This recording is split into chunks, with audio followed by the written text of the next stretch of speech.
Hello, and welcome to the Sex Within Marriage podcast. My name is JD, and I blog over at uncoveringintimacy.com. And today we're going to be talking about whether or not a sexual activity becomes wrong if it gets learned from a sinful source. This is a question that comes up from time to time. It was actually asked a while ago as an anonymous question, but it didn't come through our anonymous forum, so I kind of forgot about it. Plus, it's something I wanted to answer in its own post because it comes up quite often. So let's get into it today. Does it matter where you learn something? Does that change whether or not the thing itself is good? For example, let's say you had a prior porn addiction and you saw something that you wanted to try with your spouse. Does that make it now sinful? So here's a question that I received a while back that I'm going to answer.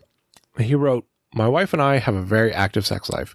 We enjoy a nice variety of activities and positions. Our frequency is definitely on the higher side, so I really have no complaints.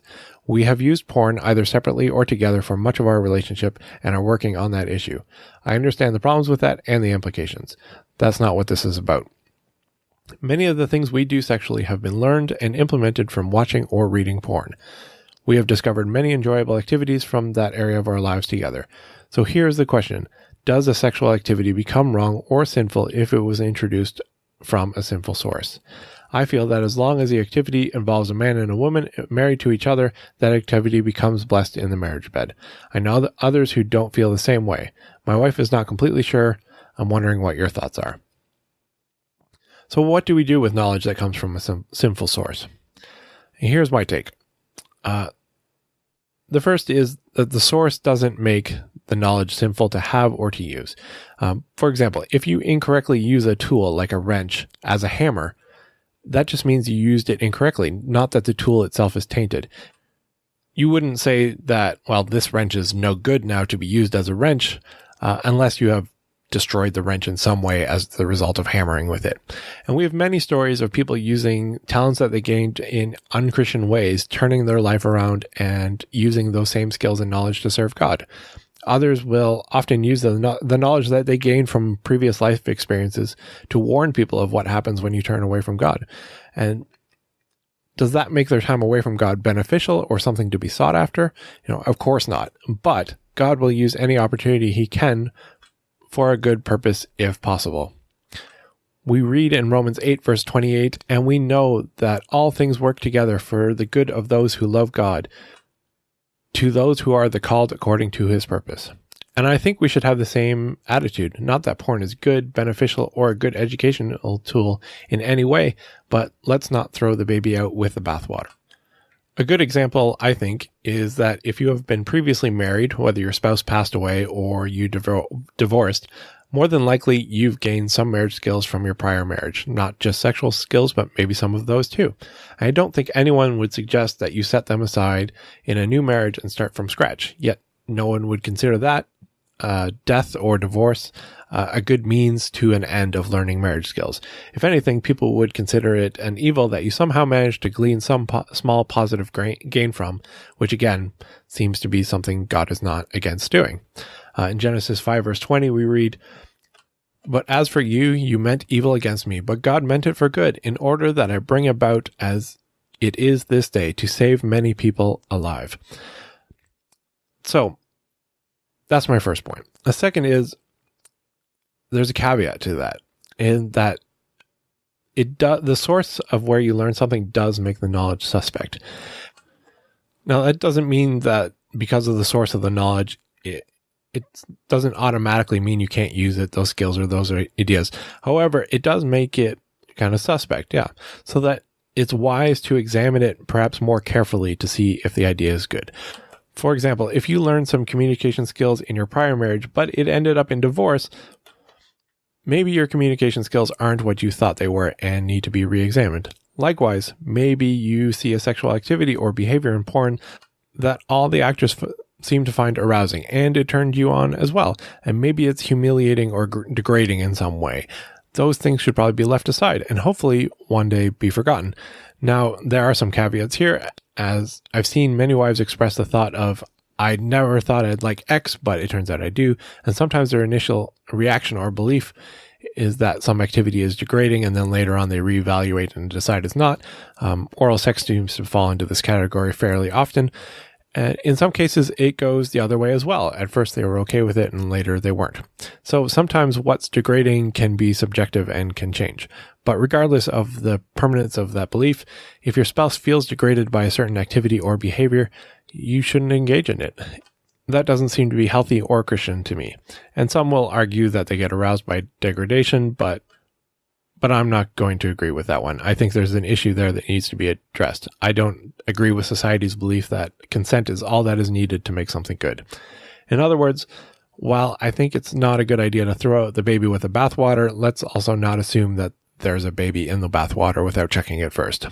Some ideas are just without merit. And lastly, I think what happens a lot is then when a particular activity or behavior comes from a damaging source, it can often become a difficult reminder of that source. For example, if your spouse has had an affair, ends it, the marriage is rebuilt, and things are good, and one day they said, "Hey, would you be willing to try X?" And through the course of the discussion, it's unearthed that it's something that they've done with their affair partner and never with their spouse, and it turns them on. Now, maybe the idea of the activity itself isn't unappealing to you, but the memory of the pain from the affair is now linked to it, and so you struggle to engage in it without bringing up these old wounds. Likewise, one might worry that a particular sex act might cause a relapse in porn use because of a triggered memory or experience, and these are valid concerns I think should probably be addressed and discussed. However, some decide to look at it from another perspective. They look at it as an opportunity to sort of reprogram or to reset what is mentally linked to that behavior. They kind of look at it as a challenge to say, I want this to be associated with our marriage, not that other thing. And most seem quite successful at it. I'm not sure if I've ever actually heard of a couple who has tried this and failed. And I wonder if this falls under Jesus' advice for dealing with unclean spirits, where in Matthew 12, verses 43 to 45, he says, when an unclean spirit goes out of a man, he goes into the dry places seeking rest and finds none. And then he says, I will return to the house from which I had came. And when he comes, he finds it empty, swept, and put in order. And then he goes and takes with him 7 other spirits more wicked than himself, and they enter and dwell there. And the last state of that man is worse than the first. So shall it be with this wicked generation. So in other words, rather than cutting off this behavior entirely, they reassociate it with their marriage, using it to build intimacy rather than to destroy it as it had originally been done. They fill that space again. They don't just leave it open for attack. So, does a sexual activity become wrong or sinful if it was introduced from a sinful source? I think there are some pitfalls and some caveats to be aware of. I think it takes a little bit more scrutiny and discernment and more communication, which is never a bad thing, but that doesn't necessarily mean that we should throw at anything that comes from a sinful source. So don't judge it all as one big mass. Look at each activity or behavior separately and judge them on their own merits. After all, if we ran away from anything anyone can see in porn, experience in affairs, or have during premarital sex, then you'd have nothing left for your spouse. And that's all I have today. If you like our podcast, we'd love it if you'd rate and review it on iTunes or whatever platform that you're using. If you agree or disagree with anything that I've said here or want to discuss it further, head over to the blog. You can check it out in the show notes. There's a link there, and you're more than welcome to comment. I think we need more discussion of things like this in our Christian communities, and it's sadly very lacking. So come and have a discussion. If you're afraid of having discussions like this in public, which is understandable, most people are, we have a forum for our supporters that is a lot more private. All the people there are people that know, love, and support our blog, even if it's only $1 a month. But that's sort of how we vet out all the trolls and anyone who's not really that interested in growing their marriage. So if you're looking for a space of sex-positive Christians who are really only interested in helping you support your marriage and getting support for their own, then consider supporting us and our ministry so that we can continue to put out podcast episodes like this and blog posts and resources and webinars and all the things. And that's it for now. See ya.